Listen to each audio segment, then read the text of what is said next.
अस्सलाम वालेकुम नाज़रीन, तेलंगाना एक्सप्रेस में आपका इस्तकबाल है। मैं हूं सानिया। न्यूज़ की शुरुआत करते हैं हेडलाइंस से। मंशियात से पाक तेलंगाना के लिए हर मुमकिन इक़दाम। तेलंगाना के वज़ीर ट्रांसपोर्ट पुन्नम प्रभाकर की नौजवानों से अपील।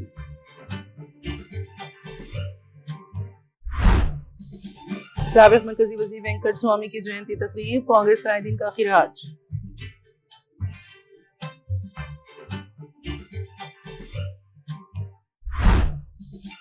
बस किरायों में इजाफा, नाइंसाफी और अवाम पर बोझ। बीआरएस के कारगुजार सदर तारक रामाराव की कांग्रेस हुकूमत पर सख्त तनकीद। चीफ मिनिस्टर रेवंत रेड्डी, वजीर आजम मोदी और चीफ मिनिस्टर यूपी योगी की पॉलिसियों पर अमल पैरा।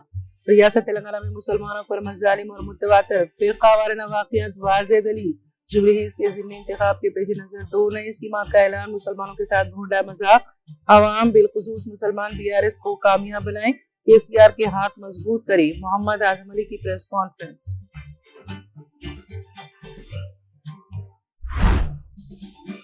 वज़ीर आज़म नरेंद्र मोदी और रेवंत रेड्डी में ताल्लुक छोटे भाई बड़े भाई जैसा। तेलंगाना के साबिक़ वज़ीर हरीश राव का रिमार्क।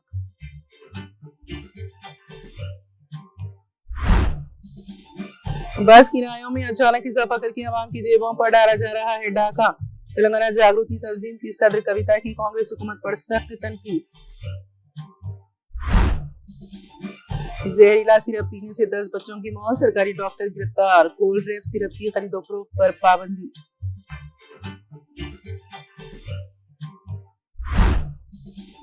दार्जिलिंग में शदीद बारिश से तबाही, लैंडस्लाइडिंग और पुल गिरने से 15 अफराद हलाक। रियासती डिजास्टर मैनेजमेंट और दार्जिलिंग जिला इंतजामिया ने इमदादी कार्रवाइयों के लिए टीमें कर दी तैनात।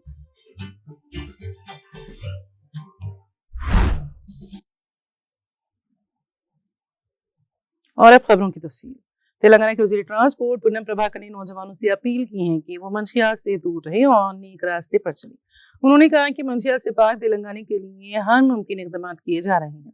मंजरा हिल्स की KBR पार्क में मंशियात के खिलाफ बेदारी मुहिम के हिस्से के तौर पर दौड़ का वज़ीर ट्रांसपोर्ट ने झंडी दिखाकर आगाज किया। वज़ीर ने तशवीश का इजहार करते हुए कहा कि मंशियात का इस्तेमाल नौजवान के रोशन मुस्तकबिल को बर्बाद कर सकता है, इसलिए इस नोवियत की बेदारी मुहिम इंतहाई जरूरी है। इस मुहिम के जरिए तलबा वालिदैन को मंशियात के नुकसान के बारे में बाखबर किया जाएगा। हुकूमत नौजवानों के लिए सेहतमंद तफरीही और खेलों की सरगर्मियों के मौके बढ़ाने, मशावरत और रहनुमाई फराहम करने पर भी जोर दे रही है। वजीर ने अपील की कि तमाम मिलकर मंशियात के खिलाफ एक मजबूत समाजी शऊर कायम करे, ताकि तेलंगाना के नौजवान एक महफूज और रोशन मुस्तकबिल की जानिब गामजन हो सके।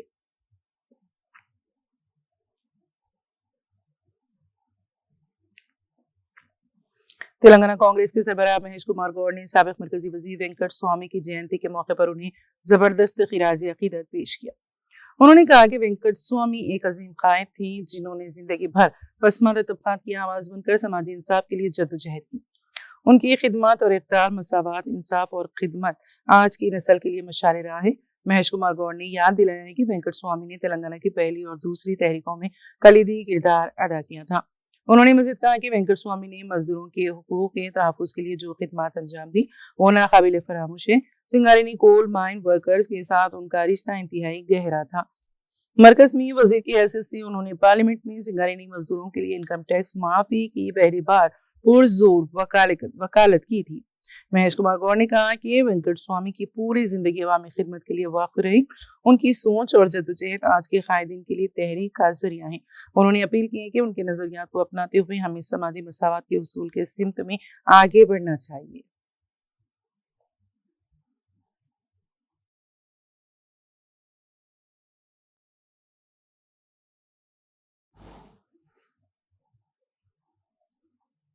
साबिक़ मरकजी वज़ीर वेंकट स्वामी की जयंती तकरीब बड़े पैमाने पर मनाई गई। इस मौके पर वज़रा पुन्नम प्रभाकर, जुबली कृष्णा राव, MP विवेक वेंकट स्वामी, राज्यसभा रुकन अनिल कुमार यादव, MP वंशी कृष्णा समेत कई अहम कांग्रेस कायदीन मौजूद थे। वज़ीर पुन्नम प्रभाकर ने वेंकट स्वामी को खिराज अकीदत पेश करते हुए कहा कि वेंकट स्वामी चंद सियासतदानों में से एक है जिनका नाम हमेशा याद रखा जाएगा। उन्होंने एक मजदूर कायद से लेकर रियासती वज़ीर, मरकजी वज़ीर और CWC रुकन बनने तक का सफर इज्जत व इख्तियार के साथ तय किया। उन्होंने कहा कि वेंकट स्वामी ने मरकजी वजीर की हैसियत से मजदूर खवानीन में नुमाया असलाहत की और कमजोर तबकों की आवाज बनी। उन्होंने मजीद कहा कि वेंकट स्वामी ने तेलंगाना तहरीक की इब्तदाई मरहलों में भरपूर किरदार अदा किया और ऐलान किया था कि तेलंगाना रियासत कायम होने तक वो चैन से नहीं बैठेंगे।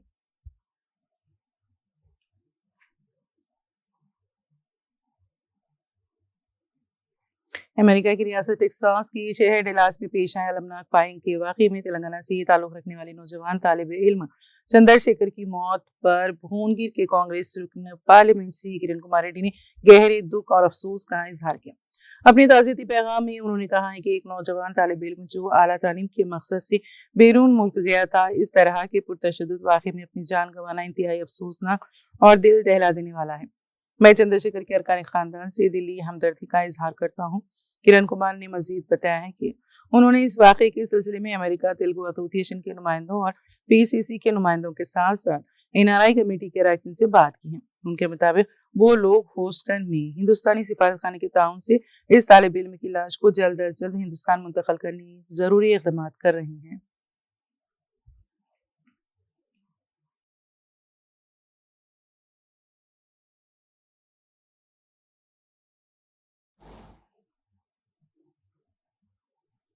रियासत तेलंगाना में मुतवातर और मुसलसल पेश आने वाले फिर खबराना वाक़यात इस बात की दलील है कि chief minister Revanth Reddy BJP की पॉलिसी को अपना चुके हैं। इन ख्यालात का इजहार सीनियर बीआरएस कायद मोहम्मद आजम अली ने किया।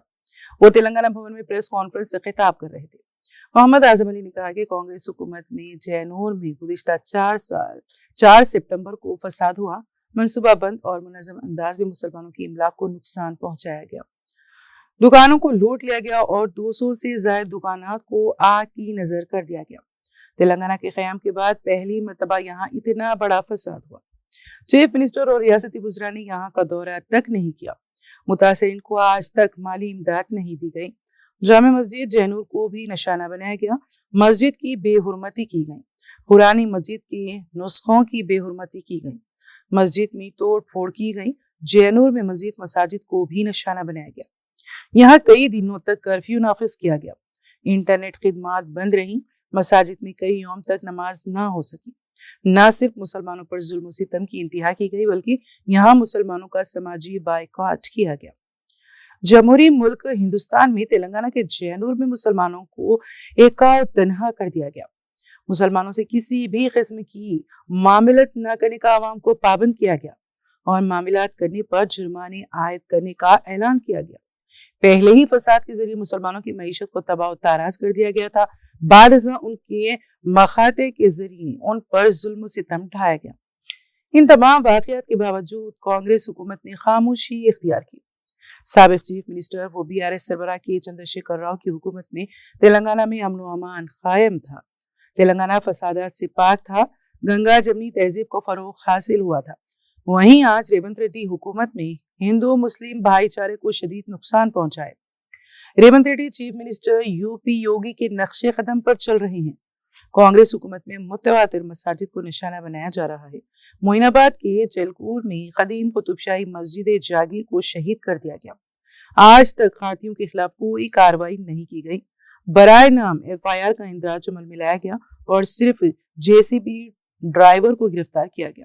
मस्जिद की दोबारा उसी मुकाम पर तामीर का वादा किया गया, ताहम आज तक इस वादे को पूरा नहीं किया गया है।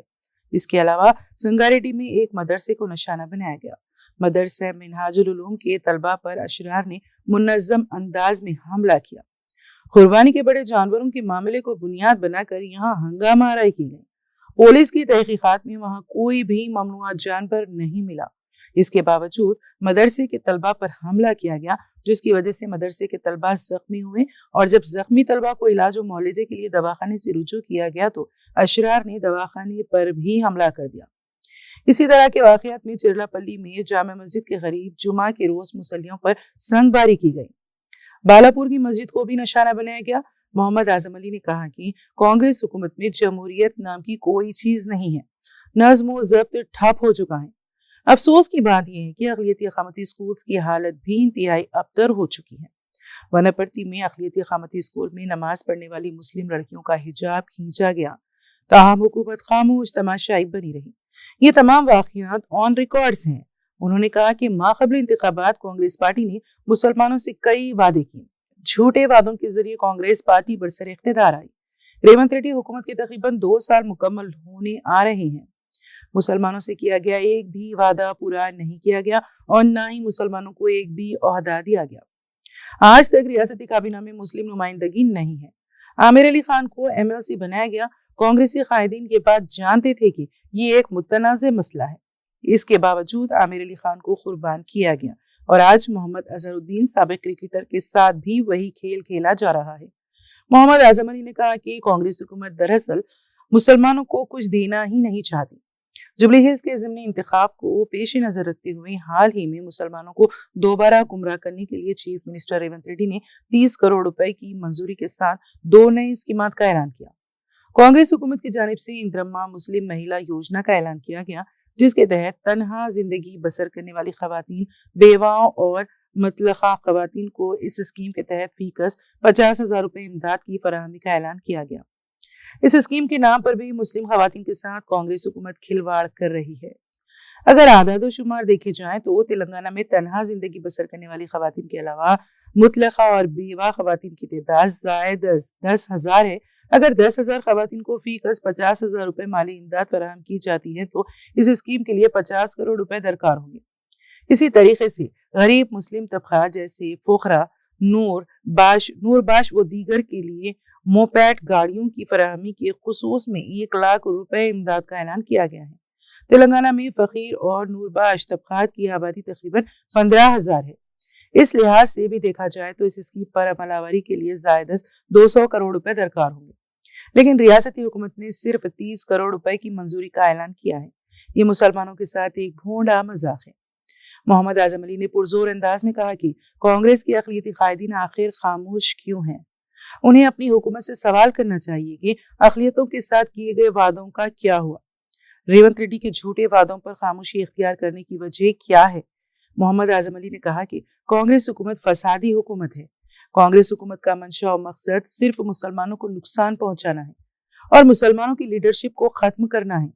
रेवंत रेड्डी वजीर आजम मोदी के नक्शे कदम पर चल रहे हैं और रेवंत रेड्डी RSS का बैकग्राउंड रखते हैं, लिहाजा मुसलमान रेवंत रेड्डी और कांग्रेस की बातों में ना आए। खासकर जुबली हिल्स के ज़िमनी इंतखाब में मुसलमान BRS के हक में अपने वोट का इस्तेमाल करें। KCR के हाथ मजबूत किए जाएं। प्रेस कॉन्फ्रेंस से अब्दुल्ला सुहेल, मसीहुल्लाह खान, साबिक सदर रशीद वक्फ, अरशद अली खान ने भी खिताब किया। मेरे मीडिया दोस्तों को मेरा सलाम, नमस्ते। आज की इस प्रेस कॉन्फ्रेंस सीधे सीधे हुकूमत से ये सवाल है, जो हुकूमत रेवंत रेड्डी साहब चला रहे हैं ये एक कम्युनल हुकूमत। आपके सामने मैं कुछ डाटा रखना चाहूँगा जिससे ये बिल्कुल साफ नज़र आता है कि ये एक तरफा पॉलिसी BJP की रेवंत रेड्डी साहब अपना चुके हैं। ये CX जैनूर का सबसे बड़ा फिसाद तेलंगाना की तारीख में, तेलंगाना बनने के बाद पहला ऐसा फिसाद है जहाँ पर कम से कम 100 से ज़्यादा माइनॉरिटी मुस्लिम जो है ना दुकानों को लूटा गया। और जो है साथ ही साथ जो है इसमें करीब 4 सितंबर 2024 का ये फिसाद है। इसके ऊपर ना हुकूमत, ना CM साहब, ना कोई मिनिस्टर्स की कोई आवाज़ आई, ना कोई मुसलमानों के साथ दिलासा हुआ।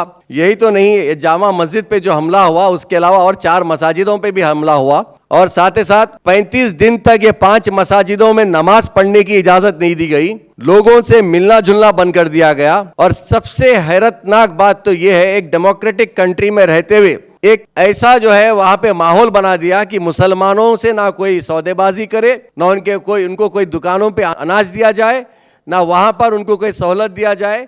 ये एक ताज्जुब भरी बात है, जहां एक तरफ KCR साहब की हुकूमत में गंगा जमुना तहजीब का मुजाहरा था, वही दूसरी तरफ आज रेवंत रेड्डी सरकार में पूरा जो है ना योगी साहब के नक्शे कदम पर रेवंत रेड्डी साहब चल रहे हैं। मेरा सीधे सीधे इस मीडिया के जरिए हुकूमत से सवाल है कि आपने देखा इस मीडिया के जरिए आज ऐसे कई मसाजिद भी ऐसे डिमोलिश हुए, जैसे कि जो है ना ये चिलकूर में मोइनाबाद की जो है ना मस्जिद जागीरदार है, जिसको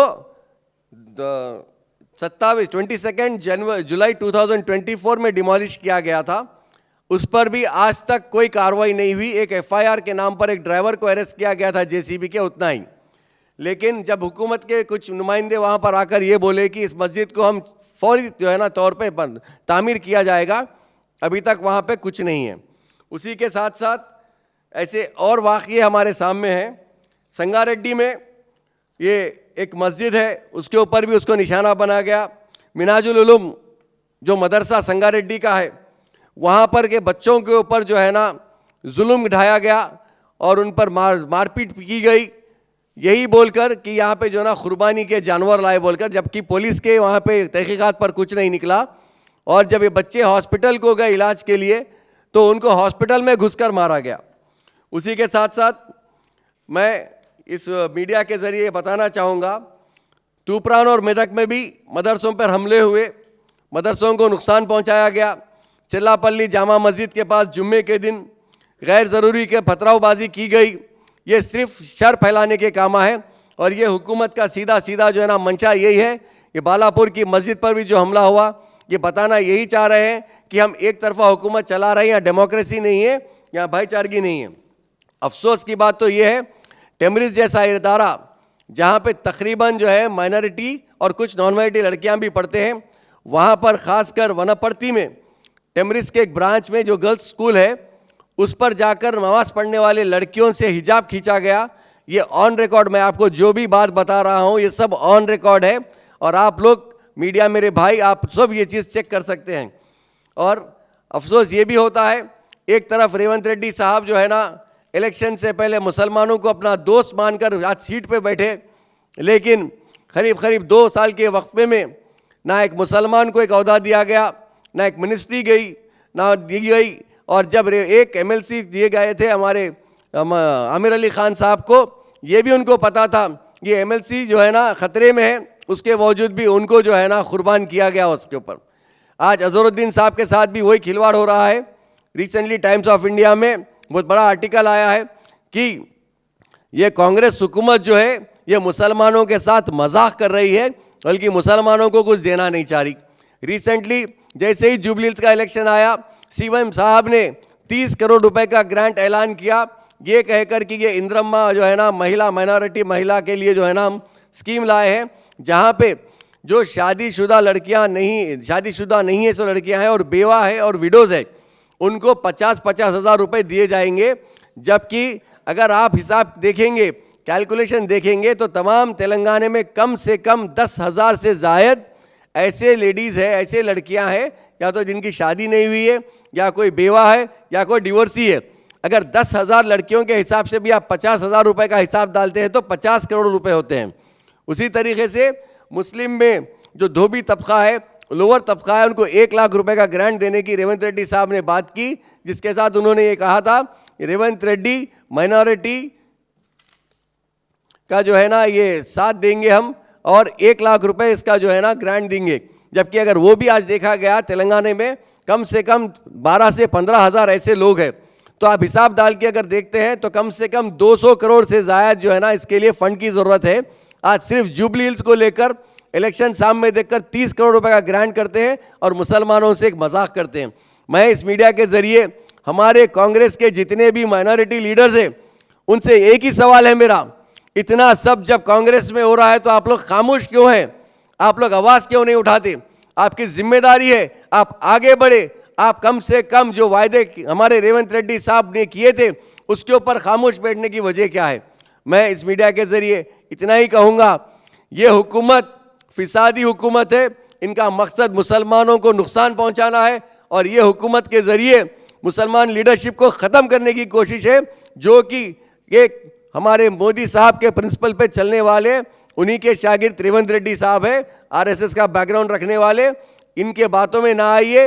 मुसलमानों से मेरी दरख्वास्त है, मीडिया के ज़रिए आने वाले इंतखाबात में खासकर जुबली हिल्स में बहुत सोच समझकर बीआरएस को मजबूत कीजिए, बीआरएस को वोट दीजिए और केसीआर साहब के हाथ मजबूत कीजिए। शुक्रिया। जय तेलंगाना। इस बार भी गए और उनके करीबी साथी है जो यूसुफ भाई जिनका नाम है, वो उन्हीं के घर पे हमेशा लंच करते।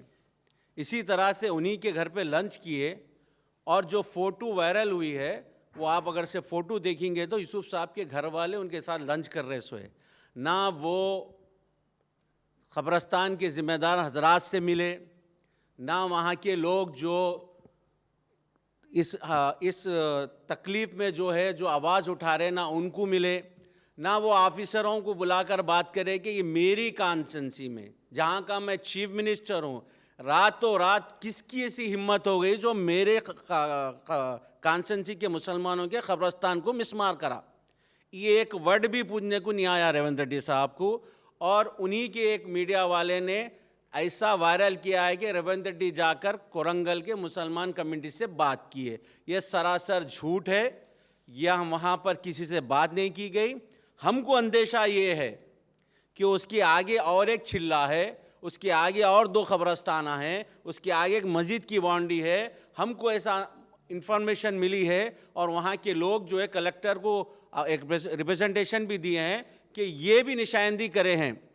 तो चीफ मिनिस्टर साहब से मेरी गुजारिश ये है कि वाकई तुम हमदर्द है, तेलंगाना के मुसलमानों के नहीं, अपनी कॉन्स्टिट्यूंसी के मुसलमानों के हमदर्द है, तो खुदारा सामने आओ, मुखातिब हो और बोलो कि मैं ये कब्रस्तान वापस दूंगा, मैं ये महबूब सुबानी चिल्ला जो है जो तोड़ा गया वो वापस रखूंगा और उतना ही रखूंगा। 10 बाई 10 का जो चिल्ला था 10 बाई 10 का चिल्ला वैसी रहेगा और वैसी दीवार होगी। अगर से तुम यहाँ पर हिकमत अमली से इलेक्शन जुबली लिस्ट का इलेक्शन आ रहा टलाने की वजह से थोड़ा बुला के बिला के हम करेंगे, हम एक्शन लेंगे, बल्कि थोड़ा इलेक्शन जाने तक इंतज़ार कर रहे हैं, तो ये तुम्हारे लिए बहुत ही इबरत का मिसाल बनेंगी। याद रखो रेवंत रेड्डी, हम तुमको इतना आसानी से छोड़ेंगे नहीं। शुक्रिया। आज खुसूसी ये प्रेस कॉन्फ्रेंस रखने की वजह यह है कि आज तक के फुल टाइम सीओ वक्फ बोर्ड में नहीं है। आज कुछ करीब 20 महीने के ऊपर हो चुका है, लेकिन आज 18 महीने से एक ही बोर्ड मीटिंग 18 महीने पहले हुई थी, फिर आज तक कोई बोर्ड मीटिंग नहीं हुई, ना ही तो उसके कोई प्रोसीडिंग्स दिए गए, ना तो कोई फुल टाइम सीओ वहाँ पे आने को ले रहे हैं लोग, ना तो कोई काम वक्फ बोर्ड का ये लोग करना चाह रहे हैं, ना इमाम मौज़म की सैलरी सब तक पेंडिंग है। और इतना तक ये है कि जितने बेवाओं को पेंशन दी जाती है, आज बेवा वहाँ पर आके रो कर जा रहे हैं वक्फ बोर्ड पे कि हमारा पेंशन कब देंगे। मैं ये चाह रहा हूँ कि हुकूमत से कि आप वक्फ बोर्ड का कोई सीओ देना चाह रहे हैं या नहीं। आप जो वक्फ एक्ट जो है इम्प्लीट हुआ है हमारे ऊपर, जो नाजिल किया गया है, जो ज़बरदस्ती हमारे से हमारे मसाजिद हमारे वक्त के प्रॉपर्टीज़ लेने के लिए किए गए, वो आप एक्सेप्ट कर लिए हैं और वक्फ एक्ट हमारे पे लागू हो गया है। ये आप क्लियर आज हमारे सामने पूरे तेलंगाना की आवाम के सामने ये बोल दीजिए कि हम ये एक्सेप्ट कर लिए हैं करके। और साथों साथ आप 125 एकड़ जो लैंड कब्रस्तानों के लिए जो दी गई थी केसीआर साहब की जानिब से, ना तो उसकी कोई जाके कोई नुमाइंदगी है। हम बार चेयरमैन साहब के पास वक्फ बोर्ड के करने पर चेयरमैन साहब यही बोल रहे कि हम आज करेंगे कल करेंगे, रोज़ रोज़ वो ज़मीनों पे भी कब्जा होना शुरू हो चुका है। मैं ये चाह रहा हूँ कि आप इमीडिएट, क्योंकि ये कलेक्टर के हाथ में है, कलेक्टर का फंड भी इसके लिए रिलीज़ हो चुका है, मैं ये चाह रहा हूँ कि वक्फ बोर्ड चेयरमैन साहब जाएँ और इसके ऊपर ये करें। लेकिन इसके ऊपर भी पूरा वक्फ बोर्ड सो रहा है। और ख़ासकर कोरंगल के केस में आप देख सकते हैं, ना तो कोई तोड़ने वाले पे एफआईआर हुआ है, ना तो किसी पे, सिर्फ हमारे पार्टी के लोग जाकर हम लोग ठहर कर वहाँ पे धरना करे, कौन तोड़े बोल के पूछने गए तो हमारे पे केसेस बुक करके हमारे को जो सो दिन भर पुलिस स्टेशन में रखकर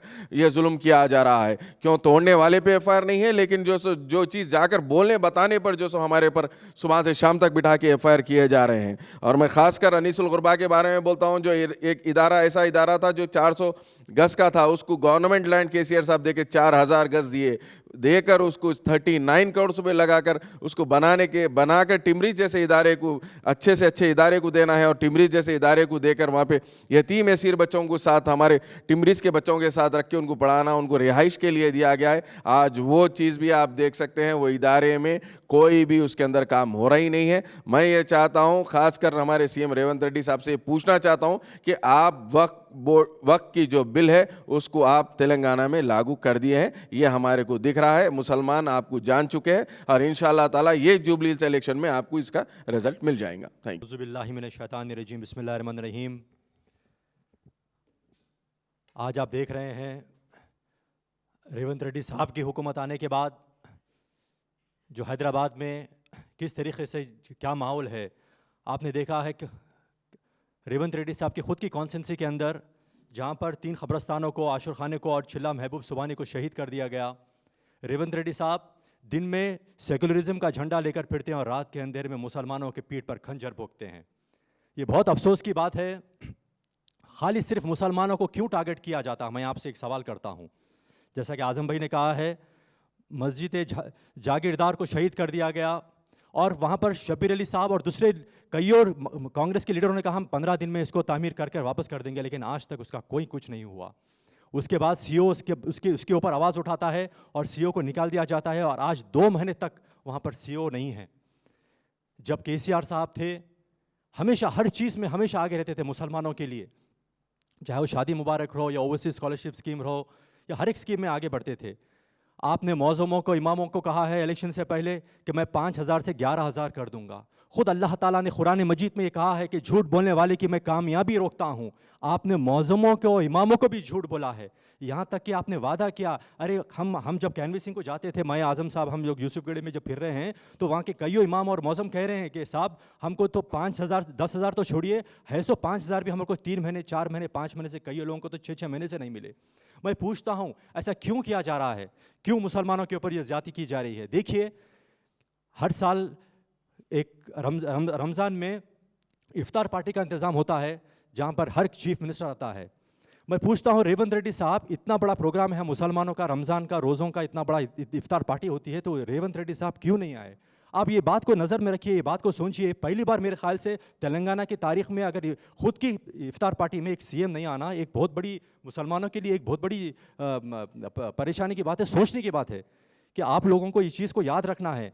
और देखिए साहब, आप बोले कि मैं शादी मुबारक में 1 तोला सोना दूंगा। मैं पूछता हूँ, आज शादी मुबारक में कईयों बच्चियाँ परेशान हैं, कईयों चेक्स रुके हैं, आप इसको रिलीज़ करिए। आप इलेक्शन से पहले आप 100 वादे करेंगे, अभी भी जुबली हिल्स के इलेक्शन से आप कईयों वादे करेंगे कि मैं ये कर दूंगा, वो कर दूंगा, हर चीज़ कर दूंगा, लेकिन अब आवाम को आप पर भरोसा नहीं है।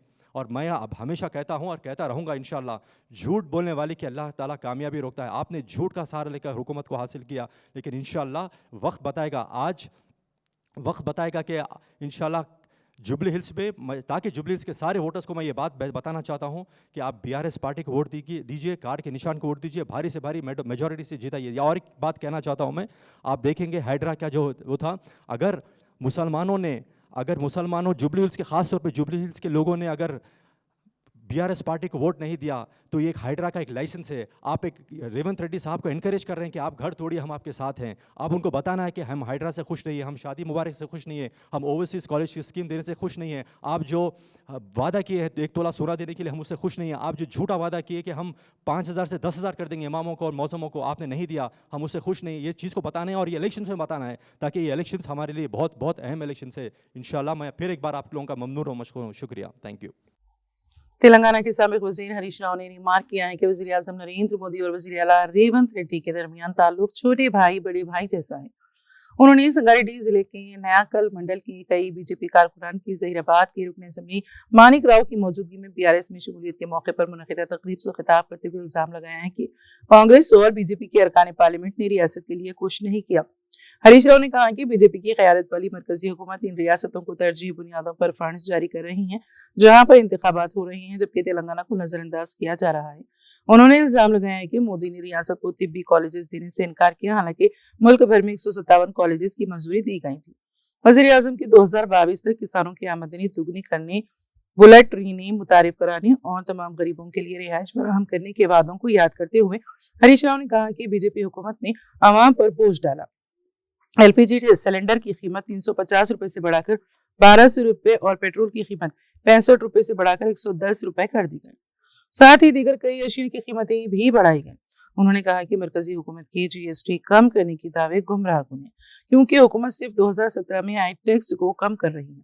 हरीश राव ने रेवंत रेड्डी पर भी इल्जाम लगाया है कि किसानों को यूरिया का थैला हासिल करने के लिए कई दिन कतारों में खड़ा रहना पड़ता है।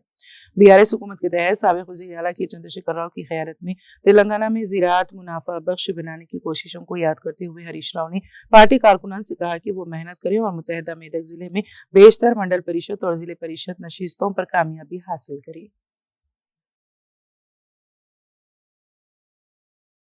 బీఆర్ఎస్ పక్కా అనేది ఇలా ఎవరిని అడిగినా చెప్తున్నారు. 2 ఏళ్ళు అయితే గడిచిపోయింది, ఇక ఉన్నది 2 ఏళ్ళు. కొద్దిగా ఓపికగా మనందరం కలిసి పనిచేస్తే 100కు 100% ఎప్పుడు అసెంబ్లీ ఎన్నికలు పెట్టినా మళ్ళా వచ్చే ఎగిరే జెండా బీఆర్ఎస్ గులాబీ జెండా, అందులో ఏ డౌట్ అవసరం లేదు. బీజేపీ పని కూడా తెలిపోయింది. సరే, ఇప్పుడు తానాజీ గారు అన్నట్టు మా ప్రశాంత్ అన్న అన్నట్టు దేశం కోసం ధర్మం కోసం అని డైలాగులు కొట్టింది. ఇలా మోడీ గారు ఏమంటారు, సబ్కా సాత్ సబ్కా వికాస్ అనే డైలాగ్ కొడుతుంటది బీజేపీ పార్టీ. बीआरएस के कारगुजार सदरी केटी रामाराव ने हैदराबाद शहर की बसों के किराए में इजाफे पर सख्त तनकीद का इजहार किया। उन्होंने कहा कि दोनों शहरों हैदराबाद व सिकंदराबाद में बस किराए में अचानक इजाफा करना नाइंसाफी और ये फैसला पसमानदा और मुतवस्सित तबके के मुसाफिरों पर भारी बोझ डालने वाला है। केटिया ने कहा कि एक ही बार 10 रुपए का इजाफा हर मुसाफिर पर माहाना तकरीबन 500 रुपए का इजाफी बोझ डाल देगा। उन्होंने मुतालिबा किया है कि वज़ीर आला अवामी मसाइल खास तौर पर गरीबों की जिंदगी के मसाइल पर तवज्जो दें और बताएं कि मुसाफिर कैसे गुजारा करें। उन्होंने मज़ीद कहा कि पहले ही तालीमी इदारों के तलबा की बस चार्जेस और T24 टिकट के किराए बढ़ाए जा चुके हैं। अब कम अज कम किराए पर 50% इजाफे के फैसले से ये जाहिर होता है कि वज़ीर आला की पॉलिसियां गैर मौसिर और अवाम मुखालिफ हैं। केटिया ने अपने ट्वीट में कहा है कि हैदराबाद के अवाम पर तकरीबन 1 करोड़ रुपए का इजाफी बोझ डालने की कोशिश काबिल मजम्मत है। आम मुसाफिरों की मुश्किलात को नजरअंदाज करना नाकाबिल कबूल है।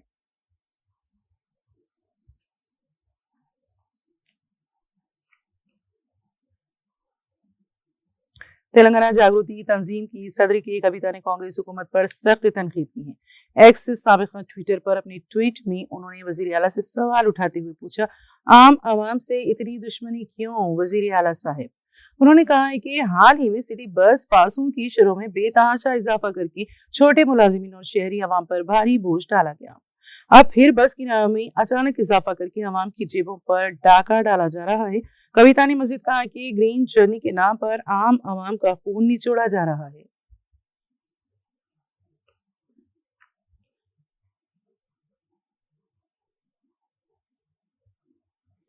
मन्नान खान की जानिब से शिक्षा हब एजुकेशनल कंसल्टेंट्स के इश्तिराक से मेगा जॉब मेला 7 अक्टूबर को सुबह 8 बजे तक 1 बजे दोपहर Khwaja mansion function hall Masab tank Banjara hills road Hyderabad पर मुनक़द होगा। मीर मुश्ताक अली अबरार की क्यूब टेक्नोलॉजीज को फाउंडर आईस्टाफ ग्लोबल सॉल्यूशंस इफ्तिताह अंजाम देंगे। आईटी और नॉन आईटी मुलाजिमतें दस्तियाब रहेंगी। जॉब फेयर में 10वीं जमात या कोई भी डिग्री के हामिल फ्रेशर्स या तजुर्बेकार उम्मीदवारान शिरकत कर सकते हैं। जॉब मेले में ज़ायदा 70 कंपनियों के नुमाइंदे शिरकत करेंगे और बरसरे मौका तकर्रुरनामे हवाले किए जाएंगे। मुतलाशियान रोजगार से जॉब मेले में सीवीज के 10 कॉपीज की हमरा शिरकत और इस्तेफादे की ख्वाहिश की गई है। मन्नान खान की जानिब से मुख्तलिफ जॉब मेलों के जरिए बगैर किसी किस्म की फीस के ताहाल कुल हिंद सतह पर ज़ायद 30,000 अफराद को मुलाजिमतें फराहम की गई हैं। ख्वाहिशमंद उम्मीदवारान इंटरव्यू के लिए रास्त तौर पर तशरीफ लाएं। मज़ीद तफसीलात के लिए फ़ोन नंबर 8374315052 पर रब्त पैदा किया जा सकता है। My name is Usman Mohammed. I am the founder and managing director for Shiksha Educational Hub. We are in association with Mannan sir. We are organizing a mega job fair at Khaja Mansion on 7th of October 2025. Please आप लोग आइए। हमारी company में भी job openings है, sales में, accounts में, और उसके अलावा भी काफ़ी कंपनीज आने वाले हैं। तो आपके लिए गोल्डन अपॉर्चुनिटी है। हमारी टीम रहेगी, आपको सपोर्ट करेगी थ्रू आउट द जॉब मेला।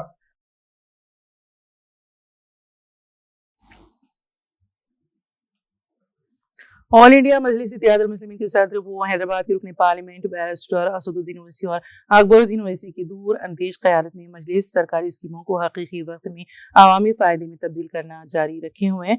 याकूतपुरा की MLA जाफर हुसैन महराज ने तेलंगाना हुकूमत की रोजी रोटी स्कीम के फेज़ 1 को मुकम्मल करते हुए सईद विला फंक्शन हॉल में 300 सिलाई मशीनें तक़सीम की। बारिज़ा मीडिया से बात करते हुए उन्होंने कहा कि हुनर की तरबियत सर्टिफिकेट्स, मुफ्त सिलाई मशीनों से लेकर सालार पकवान गैस और इलेक्ट्रिक वाटर स्कीमों को शुरू करने तक मजलिस पार्टी बहुत से लोगों के लिए खुद इन्हिसारी को यकीनी बना रही है। इस सिलसिले में मीडिया को तफसीलात से वाकिफ करवाया गया।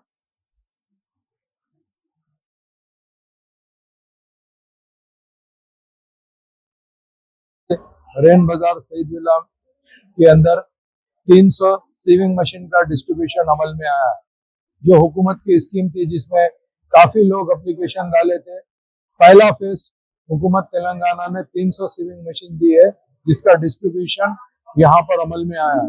नकीब मिल्लत बैरिस्टर असदुद्दीन ओवैसी साहब की खास नुमाइंदगी पर और जनाब हबीब मिल्लत अकबरुद्दीन अवैसी साहब की नुमाइंदगी पर मजलिस इत्तेहादुल मुस्लिमीन ने खास तौर से हुकूमत तेलंगाना को जो स्कीम आ रही है उसको इम्प्लीमेंट करने की भरपूर कोशिश कर रहे हैं और अल्लाह के फजल करम से सेविंग मशीन का जो स्कीम थी आज से उसका अमल में आया है।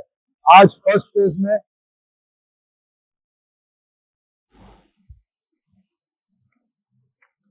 ग्रेटर हैदराबाद हुदूद में सिटी बसों के किरायों में इजाफे के फैसले पर तेलंगाना जागृति के वर्किंग सदर एल रूप सिंह ने शदीद रद्द-ए-अमल का इजहार किया और हुकूमत से इस फैसले को फौरी तौर पर वापस लेने का मुतालिबा किया। बंजाराइल्स में वाक़ तेलंगाना जागृति के दफ्तर में पार्टी कायदीन के हमरा प्रेस कॉन्फ्रेंस से खिताब करते हुए रूप सिंह ने कहा कि कांग्रेस हुकूमत एक तरफ खवातीन को मुफ्त सफर की स्कीम का ढंढोरा पीट रही है, दूसरी जानिब बसों की तादाद में नुमाया कमी करके आम अवाम के सफर को निहायत दुश्वार बना दिया गया है। उन्होंने कहा कि हुकूमत ने बसों की तादाद बढ़ाने के बजाय आवाम पर भारी किरायों का बोझ डाल दिया है।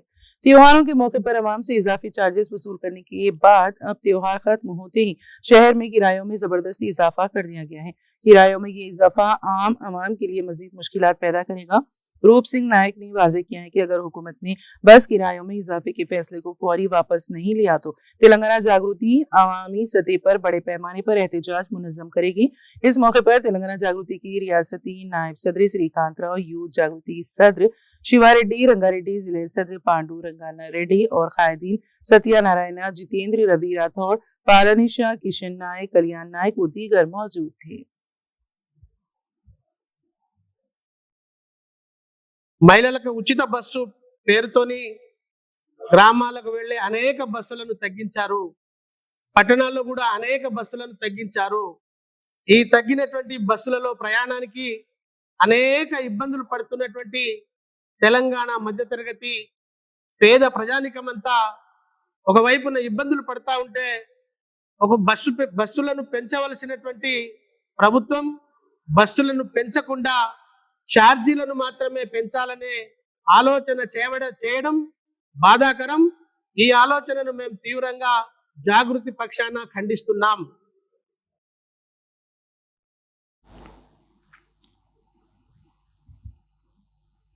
तेलंगाना एक्सप्रेस में आप वक्त हुआ एक ब्रेक का। ब्रेक के बाद भी खबरों का सिलसिला जारी रहेगा।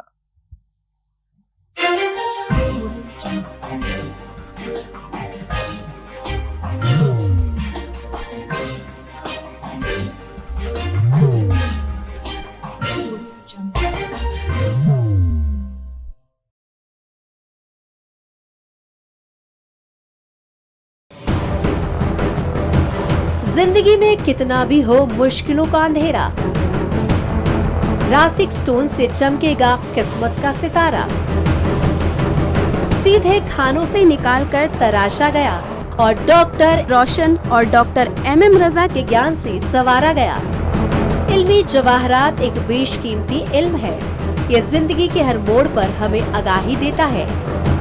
हमारी नाकामयाबी, कारोबार में परेशानी, शादीशुदा जिंदगी में तनाव, औलाद की परेशानी, प्यार के मसाइल, लव मैरिज, पैसों की तंगी, पढ़ाई में असफलता, सेहत में खराबी, क्या यही है जिंदगी?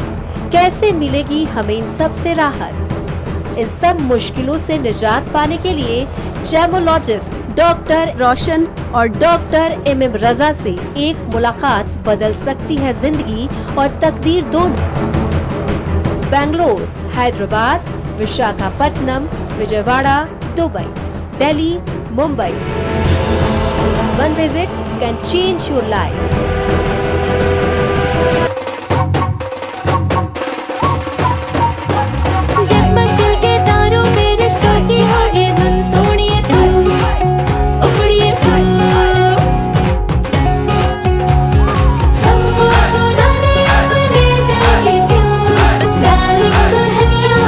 अब रुक मत, ये मोमेंट तेरा है।